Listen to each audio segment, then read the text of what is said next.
Hello, my name is Sam Ore. I'm coming to you today to conclude this blog post that I've been working on for the last 2 or 3 weeks or so about being self-made or grace-made. Which one do you want? Are you grace-made or you're self-made? And in the last part, I think we talked about Abraham being called out of that self-made paradigm where his forefathers and the progenitors were building the Tower of Babel, which was an epitome of a self-made generation. And God called him out to start a new race that will be grace-made. And the story goes further to say that Abraham was in a battle with a coalition of 5 kings in Genesis 14. And the Bible says that it was so bad that these kings took away everything that Abraham had, including his wives and his children, and of course Lot, his nephew, and his wife. And it was a sad day. But Abraham was not disturbed, was not perturbed, because he knew he was grace made.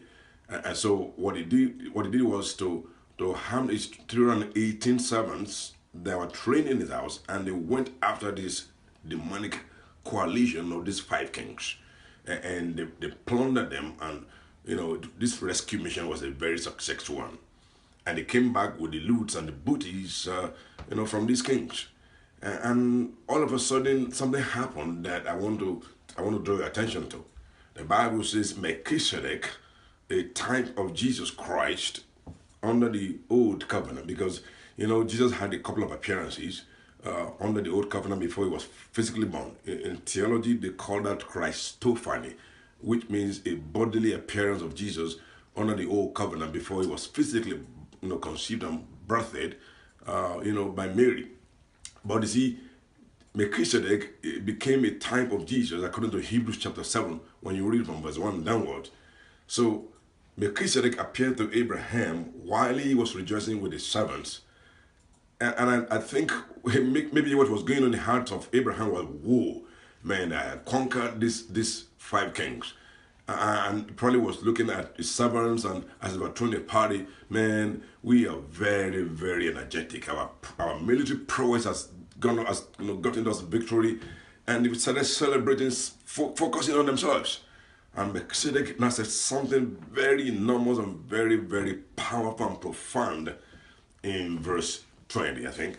It says, do not forget that it was God that delivered your enemies into your hands. Wow, that's so profound. In other words, before you get carried away into thinking that you are so powerful and you're so smart and you're so intelligent, remember that it was God that delivered your enemies into your hands. Now, what that tells me is this. In other words, we are not supposed to just sit down and be passive and inactive about life in the name of grace. We're supposed to do what we're supposed to do. But when all is said and done, we should not forget to think that it was the grace of God that rested on our own ability.